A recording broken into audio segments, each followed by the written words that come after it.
SpaceX 公司就是马斯克这边的星链系统正式变成星盾，这是专门为美国联邦政府和军队服务的一套军用系统。难道这个马斯克也要开始搞这个军品，也要为这个军队来服务吗？这个呀，跟个人意愿、跟公司的这个走向没有关系，因为这是一个国家意志。所以有些人也不要为这些事情去洗地了，说这个星链系统它本身是人家就是个小白兔，人家不是军用的，人家是民用的，美国的公司啊，人家是一个私营公司，人家可以独立于这个政府之外，不是这么回事。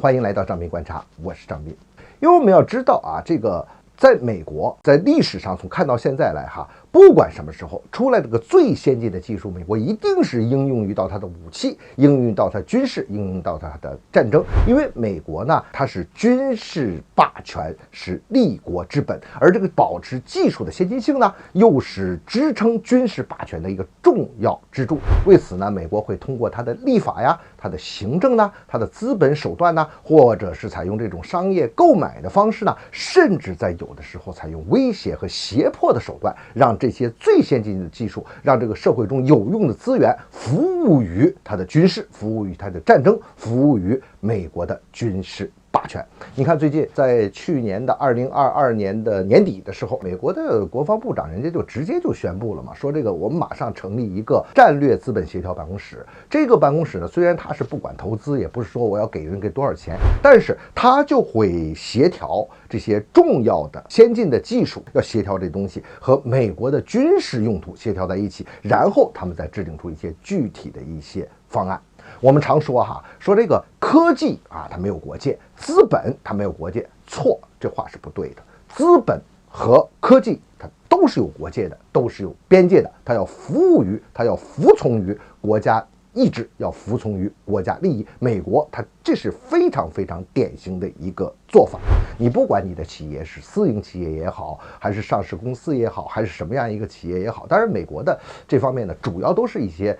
这个所谓我们讲的民营企业了，是吧？它并不是国有企业在搞东西，这个只是一个企业的所有制形式而已，它的实质都要为国家意志、为国家意愿、为国家利益去服务。当然了，作为美国的这种军品的研制开发有它特殊的特点，但这并不是说它这个私有化了啊，它就可以独立开于国家这一套需求和运作，完全不是这么回事。它国家比如说要搞一些先进的技术，一些探索性的一些基础研究和基础积累的时候，它是通过联邦政府，通过所谓我们讲国家投资的形式来完成。你比如说通过它的 NASA 系统啊，它的航空航天系统啊，通过它的一些东西，它把这些一些基础的理论研究，你像我们经常听说的美国的那个 X 系列的各种飞行器，从 X1到 X 多少多少，你比如说创下了世界飞行速度最快、飞行高度最高的 X15啊，这一系列的飞机啊，这些基础研究呢，它是由联邦政府来完成。那么到了一些具体的应用技术，比如进行工程转化的时候，它确实是采用纯商业制的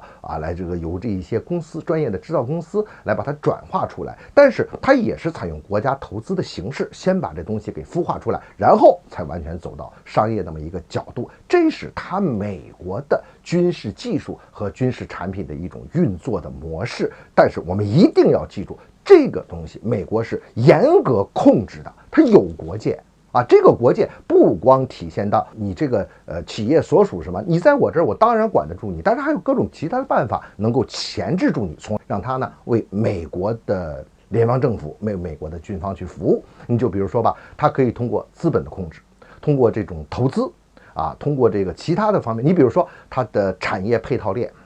它的供应商这个整个配套这个链配套环节，这个东西它是严格控制的，这个是牢牢的掌握在美国政府的手上，绝不可能让一家企业去布局这套东西，你必须是在美国的控制之下，从而呢去保证这个东西的可靠性，他就认为是高度的要掌握在自己的手上。现在我们看美国的很多做法，不已经表现得非常清楚了吗？从整个的设计开发到最后的制造，包括这个全产业链，它要紧紧的控制住。同时呢，我们也可以看到它的产品的流向，比如说军品、大型武器装备的这个技术产品和技术最终的流向，美国也是紧紧的控制住，不是说你企业一家你说了就算的。所以从这些事情上，我们都可以看到马斯克的星链从军，这是一个必然的一个趋势。